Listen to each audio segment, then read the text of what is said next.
Welcome to BizQuik. I'm Corey. And I'm Julie. And on today's show, we're going to have Rocky Lalvani. He is located in Harrisburg, Pennsylvania. He's the Chief Profitability Officer of Profit Comes First. And he helps businesses implement the Profit First program, mentality. System.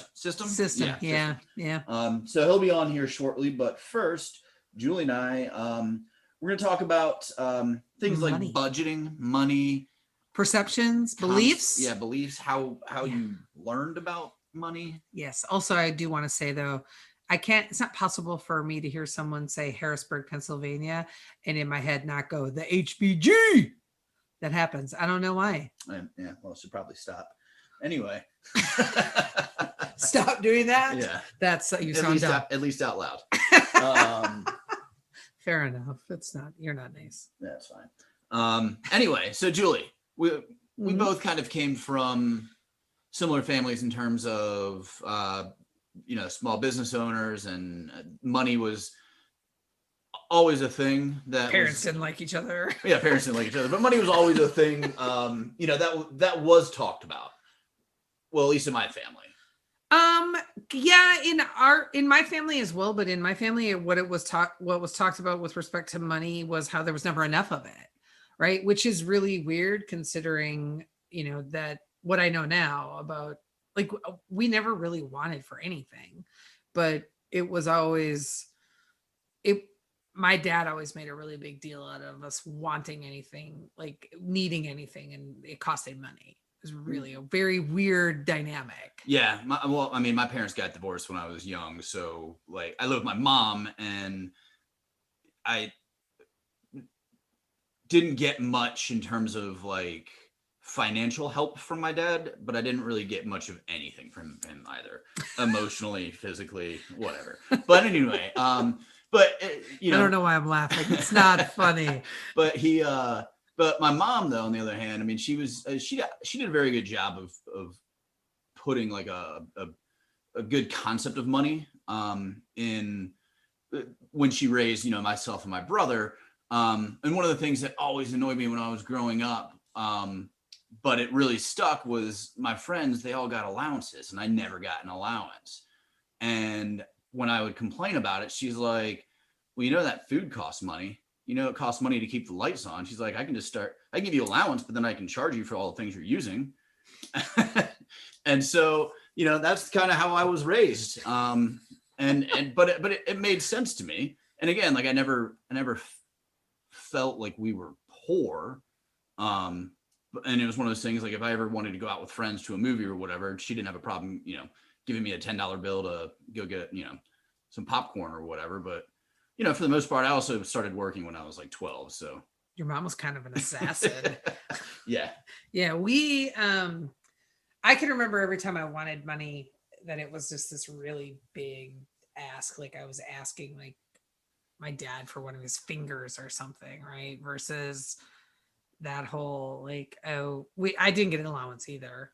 But like I said, I can't ever remember wanting something, some material thing, and not getting it. But my financial education really came from the School of Hard Knocks, right? Learning things the hard way. I think I told on a podcast recently the story about a car being repossessed because I signed a really stupid contract. And, I just then I never made that mistake again. And you just kind of live and learn, and, you figure it out as you go. But I've never had I think my mentality for money has always been, I can make more, right? Like I don't have a scarcity mentality around money. I just feel like there's a lot of it in the world, in a lot of ways to make it. And I'll figure it out because I'm pretty smart and I'm clever. And sometimes I'm even a little crafty. And you might still have both your kidneys. I do. And so you always got a backup there. I got a backup plan. Right on. Yeah. I was kind of the same way. And it was always like, it perplexes me or frustrates me or whatever, because people always talk about, in high school or whatever, we need to teach kids how to do the basics, like balance a checkbook, even though that's not a thing anymore, but like manage money or just be responsible, because it's not being taught elsewhere. but that never happens. And it's something that I definitely think needs to happen, like just basic money management, because we already know that most adults aren't good with their money, so they're not going to teach their kids good habits with their money. Correct.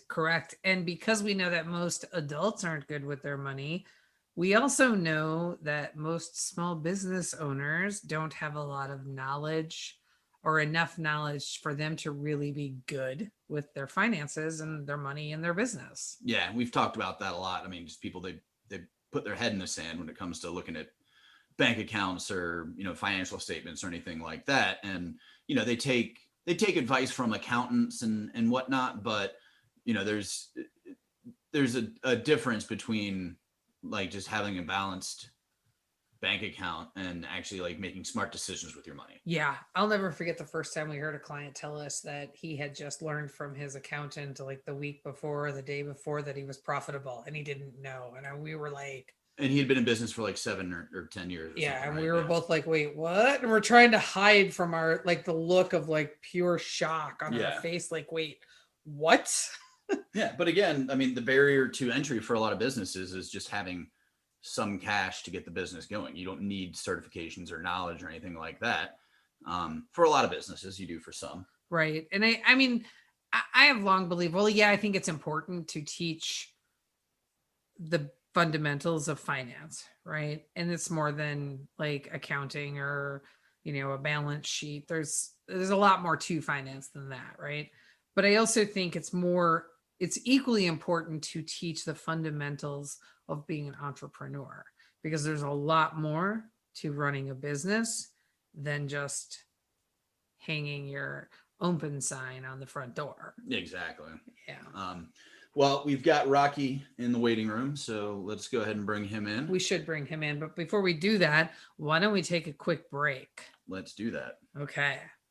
Hey everyone, we wanted to tell you about our latest course, Foundation 52, that will be available on February 15th. This course is built to provide tools and techniques every week of the year and is designed to improve your small business. If you're thinking about starting a business, this is a great resource for you as well.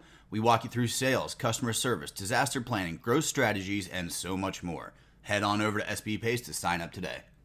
Okay, welcome back. We have Rocky Lalvani on, and he is the Chief Profitability Officer of Profit Comes First, and he is out of Harrisburg, Pennsylvania. Welcome, Rocky. Thank you so much for having me. Excited to be here with both of you. Yeah, this is going to be a really interesting conversation because you are, I guess I'm just going to say you're an expert in Profit First. And so we would love to learn more about that approach. And we probably are going to have a lot of questions along the way because this is kind of new information for both of us. But we have a couple of clients who actually are implementing or have implemented the concepts behind Profit First. So we're excited to have this conversation. As am I.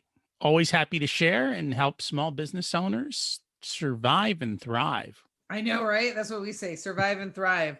I swear we didn't rehearse that. I am curious what it is about Profit First that basically resonated with you and made you want to become, so invested in this particular, can I call it a concept? Is that the right word for it, or approach? I've always wanted to be wealthy, right? From the time I was a little kid. And when I got out of college, I essentially created an automated system to build wealth. So basically, as money came in, before I even saw it or touched it, it would start going into different savings places. Some of it would go into retirement accounts.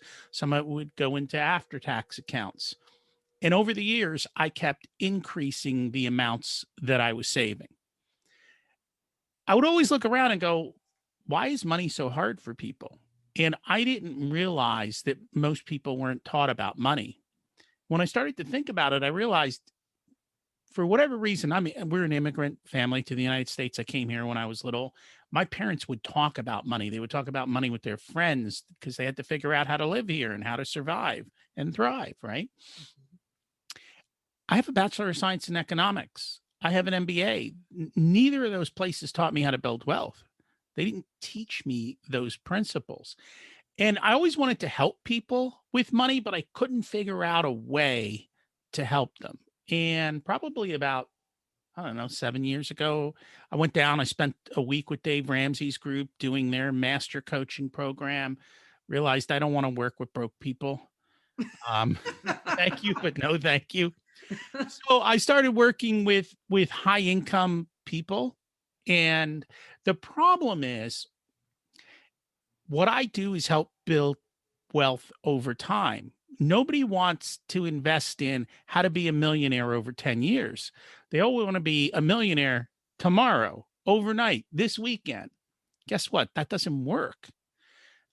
It takes time. And then at some point, I got introduced to the concept that business owners didn't understand the business of business and they weren't looking at their financial reports. And I started banging my head against the wall. I'm like, what do you mean? So I was like, okay, here's a group of people that need help.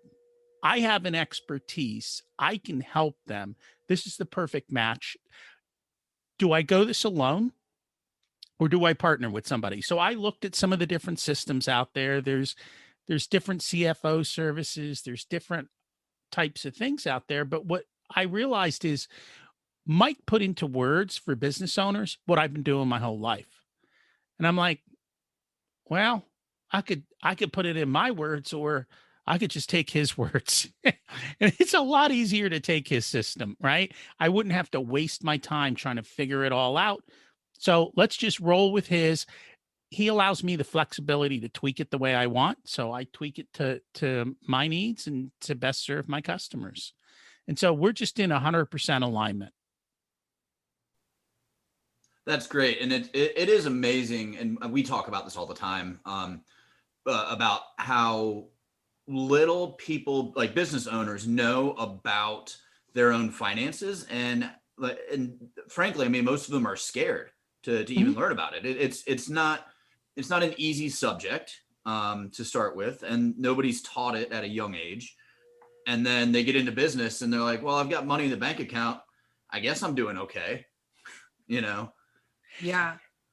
And this system is designed for that very person. You don't have to change your habits. That's why it works. And that's why people love it. Rocky, tell us a little bit about the program. Because like Julie said, we are working with some people who have talked about it. I'm having a disconnect. I haven't read the book or really followed any of it. So the way that I approach business seems to be different, or just understanding money in general. And that's fine. Everyone has their own viewpoints about money and how to do things. I think the biggest problem is we're given all the wrong information in business. All right. So the first thing is, and I figured out why business owners have problems. They're not accountants and they don't want to be, right? When they look at financials, their eyes glaze over. They're like, I went into business to do what I love, not be an accountant. The problem is accountants have a formula, and it's based on generally accepted accounting principles, GAAP accounting, and their formula is sales minus expenses equals profit. So where is profit? It's a leftover. Last. Well, no wonder you're not profitable. It's the leftover. Most business owners don't find out if they're profitable till tax time. Accountant says, congratulations, you made a profit last year. Two things happen. The first is the business owner goes, where is that money? And the accountant laughs at him and goes, you spent it. The second question comes, how much do I owe in taxes? Wait a minute, I don't have any money. How in the world am I supposed to pay that tax bill? Right? They freak out at that point. We solve both those problems and we make it so much easier for them. So Mike came up with the new formula, and it's the formula I've used all my life. Sales minus profit equals expenses. So expenses is now a leftover. Expenses are constrained. And there's a couple of reasons why this works. So as you said before, most business owners look at their bank balance. They go, money, yay, I can spend, right? That's their thinking, spend, because you have to spend money to make money, which is a total lie. Or they look at their bank balance and go, no money, I got to go sell. And so they rush out and they sell stuff. And sometimes they sell at a discount and they underprice and they get themselves into trouble. So there is actually a law. It's a universal principle that explains the problem. And most people have not heard of this one. It's called Parkinson's Law. It has nothing to do with the disease. Are you familiar with it at all? No. Yeah. And see, most people aren't taught this. Parkinson's Law is basically says that you will use up all of the resources allocated, right? So if you look at a business, they've got two resources, time and money. And if I came to you, I said, I want you to do X for me. The first question you're going to say is, what's your budget and when do you need it done? If I tell you my budget is $50,000 and we want it done in 3 months, you will spend $50,000 and take 3 months.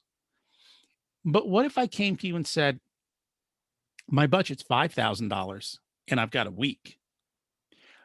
You'll find a way to get it done. Business owners are resourceful. When they're constrained, they figure out how to get things done. Now you're going, wait a minute, how do you go from 50,000 to 5,000? That's crazy talk. There's no way I can do that unless you bring in the second principle. And this is the principle everybody knows and ignores, which is the Pareto principle. It's the 80-20 rule, right? 20% of what you do provides 80% of the results. 40% of what you do gives you 96% of the results. I've lived by life by this. I gave up the 60% and I gave up the 4%. So I gain 60% of time, money, effort, and I lose 4% and I don't really care because I can use that 60% to do another 96%. So now I'm getting twice as effective with less effort. And you got to put these both together. When you put them both together, things start to work.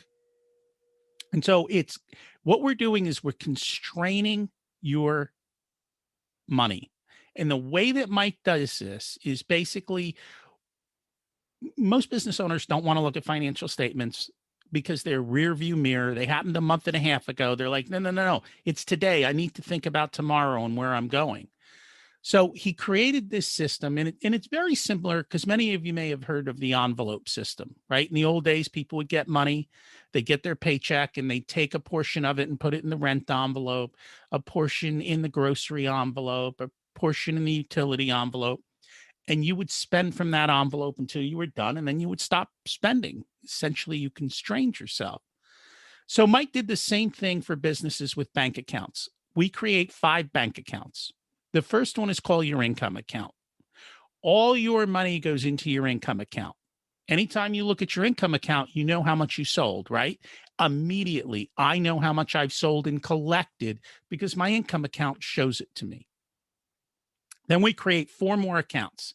The first one is your profit account because we take profit first. You said you were going to be a profitable business. You created a business plan that said you were profitable. Why aren't you taking your profit first? The second account is owner's pay. You, the owner, should not be paid last. You should be paid first. You put in the effort. You put in the time. You put in the risk capital. Why are you last in line? The next account is the tax account because as we talked about earlier, tax time comes and we freak out. And then the last account is your operating expense account. So the money comes into the main account, your income account. And on a set rhythm, we allocate it based on percentages to your profit, your pay, your tax, and your operating expenses. Now, Mike's got targets in the book that show you what the targets are for what your business should be. You start with where you're at today, and over a period of time, I tell my clients it might take 2 years to get to targets. This is not an overnight success story. You allocate your money on a set rhythm. So some businesses do it once a month, some do it twice a month, some do it weekly. You take your income account, you move your money to your tax, to your profit, to your pay, and your OPEX. And then when it comes time to spend money, you look at your operating expense account and say, how much do I have? It's been constrained. You're also not accidentally spending your tax, your profit, and your pay, because they've already been set aside. So it's a constraint model. You don't have to look at financial reports. You just look at your bank balance. How much is in my operating account? I need to sell, or I've only got 5,000. I'm going to have to constrain my spending. What do I need to do? How do I become more resourceful? And so that, in a nutshell, is what the entire system is. It's very simple. It's very easy to do. You just got to implement it. I like the idea of the budgeting and being patient when it comes to growing your business and all of that, because I totally agree with all of that. But the one thing I want to go back to talk about when you're talking about constraining your expenses and just constraining your resources, basically, one of the things that I always love to tell people, especially when I was working on IT projects, was you can get it good, cheap, or quick, but you can pick two of the three. So, if you're constraining certain things, you're going to sacrifice, especially resources, you're going to sacrifice a good project or a quick project. So let's address that. What happens a lot of times, especially when it comes to IT and software, is we sign up for some software, we say we're going to use it, and then one or two things happen. We don't use it, and yet we keep paying a monthly amount. So let's challenge you. Do you really need that software? Or the second thing happens. I signed up for the premier tier, which is $800 a month, but I'm only using the features of the basic tier at $200 a month. Well, go ahead and cut it from 800 to 200 and save yourself $600 a month. It's also a matter of negotiating. We all have internet. We've got cell phones. We've got all of these different things. Do you ever pick up the phone or have somebody pick up the phone and say, hey, AT&T, Verizon, what can you do to lower my bill? Right? Once a year. Because I know, like I have, my wife likes XM radio. God, no idea why, but whatever. Every year that thing renews. And every year at renewal time, they charge me like $22 a month. I call them up and they lower my bill by like 75%. Most people forget to do this. They just don't negotiate in their business. And so that is one of the things you do. Same thing with your insurance agent. I send a quick email, to my insurance agent. Hey, is there anything we can do to lower my bill? And usually they write back and go, yeah, I moved some stuff around and saved you a few $100. Or you comparison shop, right? Is there a better way to provide this service? We get comfortable. And that's a big part of it. The other part of it is, so if you deal with guys in, say, the construction business, the accountant says, if you go buy a big, fat, nice pickup truck, I can write the whole thing off this year. They get the green light. I got to go buy a new pickup truck. No, you don't. You don't need that pickup truck. It's a vanity spend item. And we have tons of vanity spending in business. I need this. I need that. Well, you don't need that. Your customer doesn't care that you're driving a brand new pickup truck.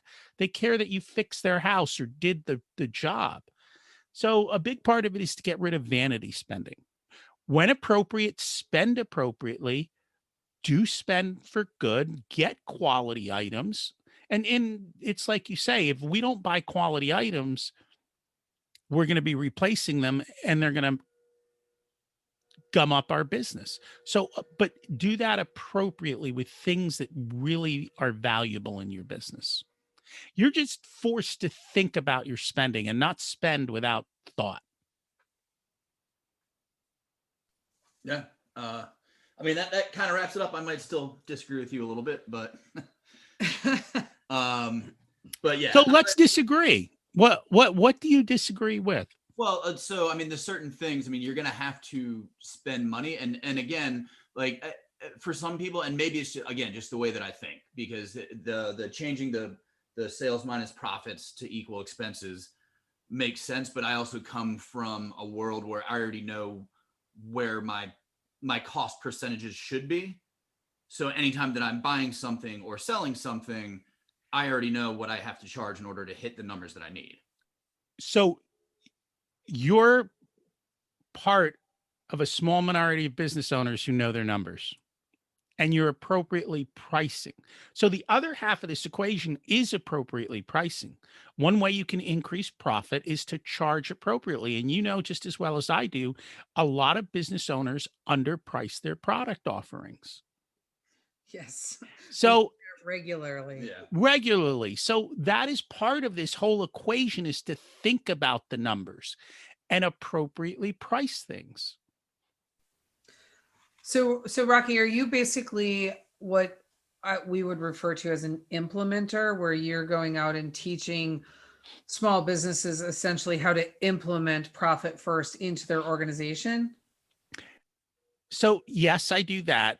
But really where my value comes in is there are a lot of business owners, even after they implement this, that aren't paying attention to the numbers. They don't know where the things are, and they don't even want to look at their financials. Because when it comes time to looking at their reports or getting this down, they get anxiety Sure. So and are you they freak out. Are you essentially like a fractional CFO for companies? Essentially, that is what I am. I go in, I look at their numbers, I ask them questions, and I challenge them. I challenge them on their spending, on employee spends, on everything within their business that has to do with money. The other thing that does is it keeps accountability down, right? Because they are not just spending without thought. They're like, wait a minute, before I spend, I need to get it checked out that this is an appropriate spend. Okay. And so that's a big part of what I do for them too. What's your typical engagement like with a small business? Like how long are you typically working with them, or is it a ongoing thing? If they're a really small business, I might just implement for them and let them run. If they're a larger size business, so my target business owner is $500,000 to $5 million. Those guys need somebody in the money seat for a couple hours a month. And that's literally what I do. I come in for a couple hours a month. I sit in the money seat. We work on the business instead of in the business, right? That you talked about that at the beginning. We look at your financials. We keep the guardrails in place, and you appropriately spend. And part of it is also, you might have the question, can I afford this? When can I place an order? Some of my guys have large orders. They got to order stuff from China. Well, can I place this order? Do I have enough money for it? Well, let's run the numbers and see how and when you can place your orders so that you have appropriate cash flow in the business. So I keep things well run and oiled for those business owners that don't want to. And there's quite a few who don't want to. It's not their thing. It's not. And I think, for us, what we have learned is that it takes a while to get people comfortable enough to admit that they don't want to do that, right? They think because they own a business that they're supposed to know it and want to know it. And that is absolutely not the case. Not the case at all. So you're providing a really valuable service, and I like that. All right, we need to start wrapping up. Can you tell our listeners how they can find you? So the best place is my website, profitcomesfirst.com. And from there, you can find the podcast. You can find 2 free chapters of Mike's books, along with a bunch of resources that come for free. And you can learn more about me. Great. So we'll put all that information in the show notes for our listeners. Thank you so much for joining the show today. And thanks to our listeners. We appreciate having you all on board. And if you want to connect with us, head on over to our websites. We have sbpace.com and bizquickpodcast.com. From there, you can find all the links to LinkedIn, Twitter, Instagram, and Facebook. Yes. And while you're out surfing the interwebs, go ahead and subscribe to our podcast. Give us a like and a review. We live for feedback. Yes, we do. You can reach out to us about any topics that you want. If you want to be a guest on the show, you can head over to BizQuik Podcast and fill out the form there. And we wrote a #1 bestseller book. It's on Amazon. It's called Seriously Now What? A Small Business Guide to Disaster Preparedness. Good job on remembering to say the name of the book. Yes. I'm Julie. And I'm Corey. And this was BizQuik, helping small businesses across America.